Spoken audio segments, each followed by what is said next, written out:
Film की शुरुआत में हमें देखने को मिलता है मिशेल सिलेंजी नाम का लड़का जो इटली में अपने स्कूल के लिए साइकिल से जाते हुए दिखाते हैं। उसके पास 50 यूरो का एक नोट है जिसके साथ वह एक पार्टी के लिए एक ड्रेस खरीदने की योजना बना रहा है। स्कूल में वो अपने लंबे समय से क्रश स्टेला के पीछे बैठता है। उनकी कक्षा को जियोवाना नाम के एक पुलिस अधिकारी द्वारा कुछ देर के लिए रोका जाता है, जो मिशेल की मां भी होती है। वह वहां एक छात्र के लापता होने के बारे में पूछताछ करने आई है। जियोवाना ने कक्षा से अनुरोध किया कि यदि वे लापता छात्र से देखते हैं तो पुलिस को सूचित करें।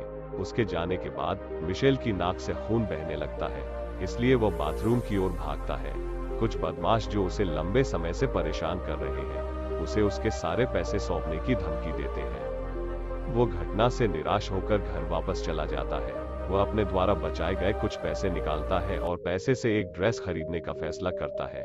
इसके बाद मिशेल जंग लगी एक दुकान में जाता है और सुपरहीरो ड्रेस की मांग करता है।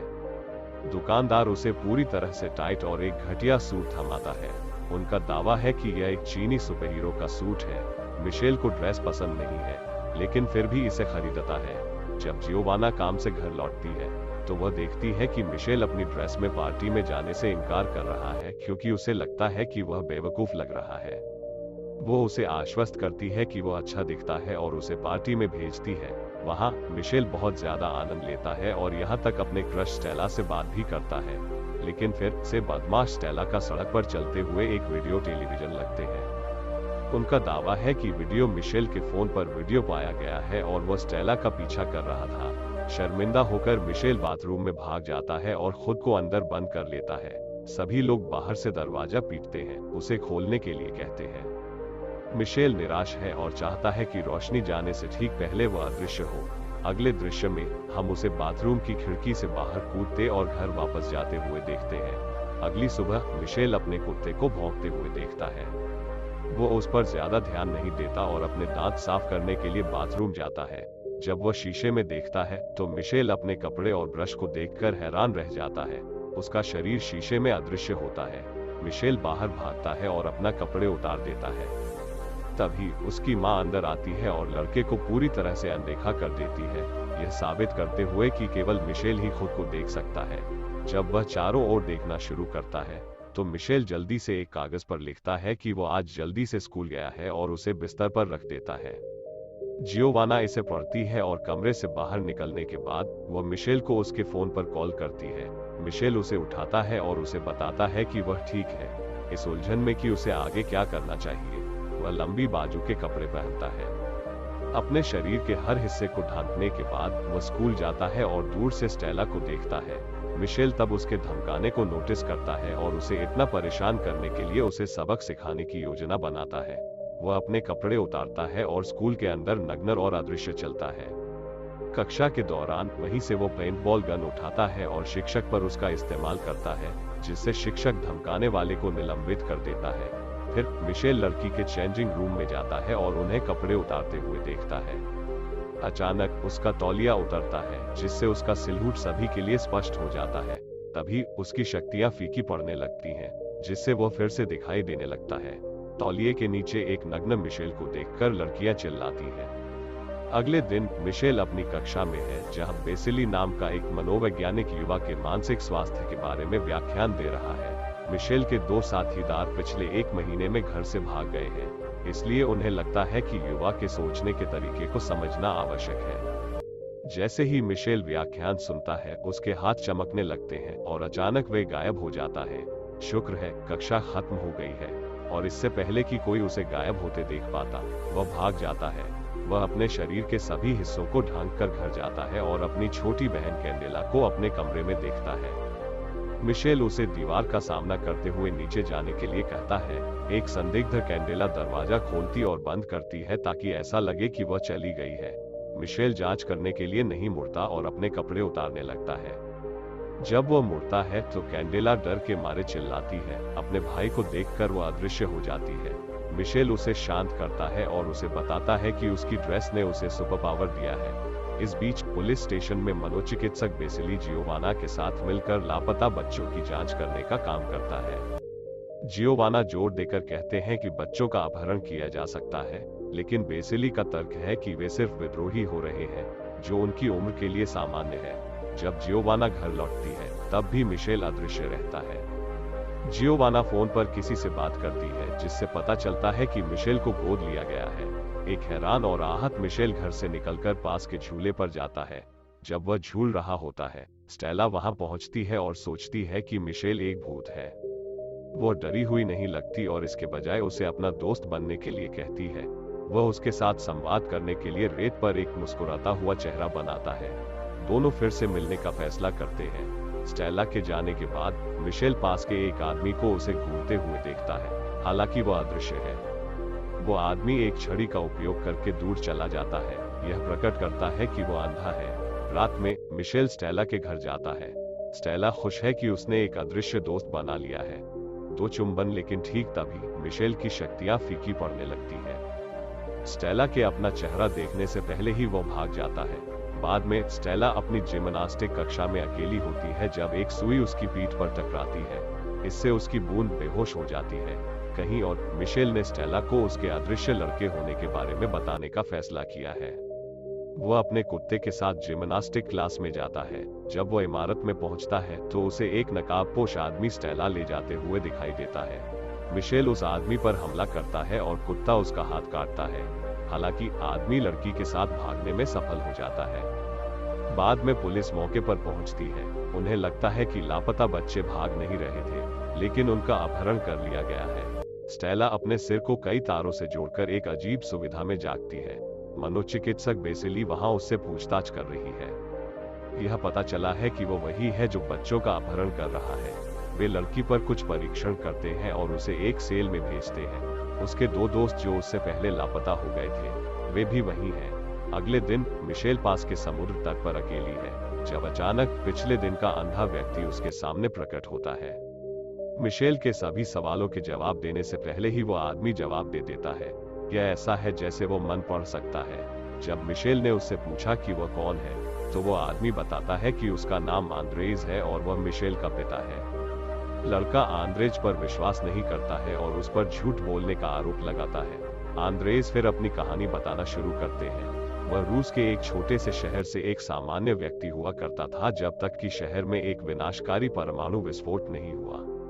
विकिरण ने बहुत से लोगों को मार डाला और दूसरों में स्थायी परिवर्तन किया। इसने उनके डीएनए को उत्परिवर्तित करने के लिए प्रेरित किया, जिससे उन्हें उड़ान, टेलीपैथी, अदृश्य होने जैसी अनूठी अलौकिक क्षमताएं मिली। और इसी तरह इन लोगों को विशेष कहा जाता था और उन्हें एक सैन्य शिविर में लाया जाता था जिसे डिवीजन कहा जाता था, जिसे हथियारों के रूप में इस्तेमाल किया जाता था।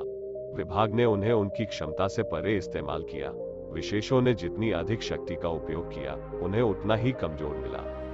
एक और साइड इफेक्ट यह था कि आंद्रेज और मिशेल की मां को छोड़कर हर कोई बांझ था, इसलिए नए विशेष प्रजनन असंभव था। दोनों ने मिशेल को जन्म दिया, जो कि पहला विशेष बच्चा था, लेकिन जैसे ही वो पैदा हुआ, वे उसे ले गए। इसलिए माता पिता ने मिशेल के साथ भागने का फैसला किया और सफल रहे, लेकिन संभाग के लोग पीछे हटने वाले नहीं थे। उन्होंने बच्चे को वापस लाने के लिए दंपति का पीछा किया। मिशेल के पिता में लोगों के दिमाग को पढ़ने की शक्ति थी, जबकि उनकी मां में अदृश्य होने की शक्ति थी। आंद्रेजी मिशेल के साथ भागने में सफल रहे, लेकिन उनकी पत्नी को विभाजन द्वारा मार दिया गया। आंद्रेजी जानते थे कि मिशेल उनके साथ सुरक्षित नहीं है, इसलिए उसने उसका दिमाग पढ़कर और यह पुष्टि करने के बाद कि वह एक अच्छी इंसान है, उसे जियोवाना के दरवाजे के सामने रख दिया। अब संभाग के लोगों को पता चला है कि विशेष बच्चा कस्बे में रहता है, इसलिए वे बच्चों का अपहरण कर रहे हैं और यह देखने के लिए उनका परीक्षण कर रहे हैं कि क्या वे विशेष हैं। अपने असली मूल को सुनने के बाद मिशेल हैरान रह जाता है। वो लगभग विश्वास नहीं करता है, लेकिन आंद्रेजी कहते हैं कि उनके पास बात करने के लिए ज्यादा समय नहीं है, क्योंकि उनके बगल में मछुआरे को लगता है कि आंद्रेजी संदिग्ध हैं और उन्होंने पुलिस को फोन किया है।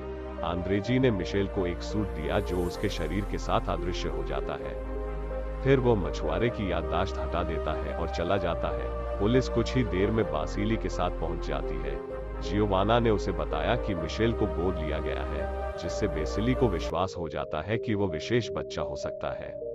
वह मिशेल को घर ले जाने की पेशकश करता है। जब वे घर पहुंचते हैं तो मिशेल ने बेसिली के हाथ की चोट पर ध्यान दिया, जो ठीक उसी जगह पर है जहां उसके कुत्ते ने स्टेला के अपहरणकर्ता को काटा था।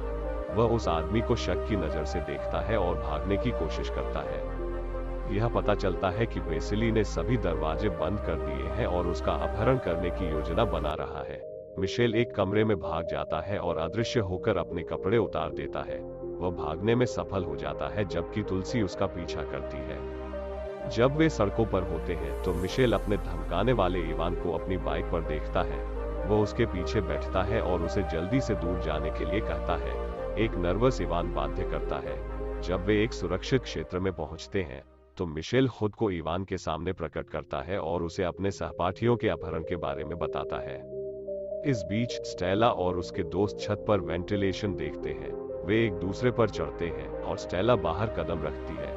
पहरेदारों से छिपते हुए वह एक टावर पर चढ़ती है और एक खोज प्रकाश तक पहुंचती है, यह विश्वास करते हुए कि उसका अदृश्य मित्र उसे ढूंढ रहा है। वह प्रकाश पर एक मुस्कुराता हुआ चेहरा बनाती है और उसे आकाश में चमका देती है। मिशेल मुस्कुराते हुए चेहरे को देखता है और महसूस करता है कि स्टेला उन्हें इशारा करने की कोशिश कर रही है। वह और इवान प्रकाश का अनुसरण करते हैं, लेकिन जैसे ही वे वहां पहुंचते हैं, स्टेला को पहरेदार पकड़ लेते हैं। जैसे ही एक अदृश्य मिशेल अंदर जाता है, इवान अपनी पेंटबॉल गन का उपयोग करके बिजली की खराबी का कारण बनता है। वह वेसिली और उसके आदमियों को जियोवाना और आंद्रेजी की निगरानी करते हुए देखता है, जिन्होंने मिशेल की तलाश के लिए हाथ मिलाया है। वह फिर अंदर जाता है और एक गार्ड को बाहर निकाल देता है। अपनी बंदूक का इस्तेमाल करते हुए वह दूसरे गार्ड को सेल खोलने की धमकी देता है जहां स्टेला और अन्य लोग फंस गए हैं। उन्हें बाहर निकालने और गार्डों को अंदर फंसाने के बाद मिशेल खुद को अपने दोस्तों के सामने प्रकट करता है, जो हैरान है। लड़के भागना चाहते हैं, लेकिन स्टेला जोर देकर कहती है कि वे एक बूढ़े आदमी को बचाते हैं जिसे उसने दूसरे कमरे में बंद देखा था। वो और मिशेल आदमी को बचाने के लिए जाते हैं, लेकिन स्टेला उसे खलनायक के पास ले जाती है और मिशेल पर बंदूक तानता है। फिर वो एक पनडुब्बी को नीचे लाता है और उसमें मिशेल और स्टेला को डालता है। पुरुष दोनों को समुद्र में ले जाते हैं। तभी आंद्रेजी और जियोवाना उस जगह पर आते हैं और इवान से मिलते हैं। इमारत को कुछ ही सेकंड में विस्फोट करने के लिए सेट कर दिया गया है। वे जल्दी से दोनों अपहृत बच्चों को अंदर से बचा लेते हैं। आंद्रेजी ने बेसिली के दिमाग को पढ़ा और महसूस किया कि कोई उसे नियंत्रित कर रहा था।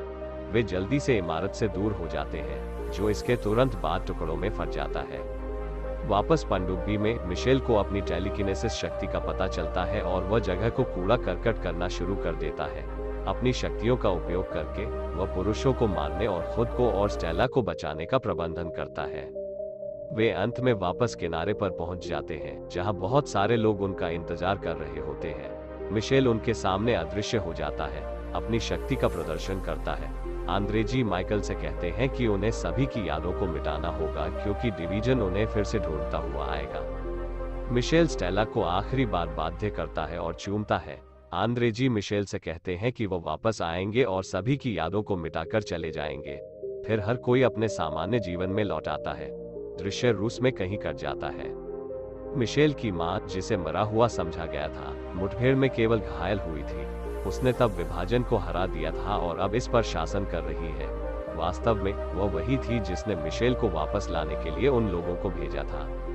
महिला अब उन सभी सामान्य लोगों के खिलाफ है जो उन्हें ऐसे देखते हैं जैसे कि वे शैतान हो। अंत में एक गार्ड ने उसे सूचित किया कि हालांकि उन्होंने मिशेल को खो दिया है, उन्हें उसकी जुड़वा बहन नताशा मिल गई है।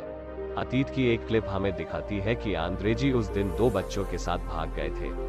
फिल्म समाप्त होती है जब गार्ड मिशेल की मां को बताता है कि नताशा मोरक्को में कहीं है, एक सीक्वल की ओर इशारा करते हुए।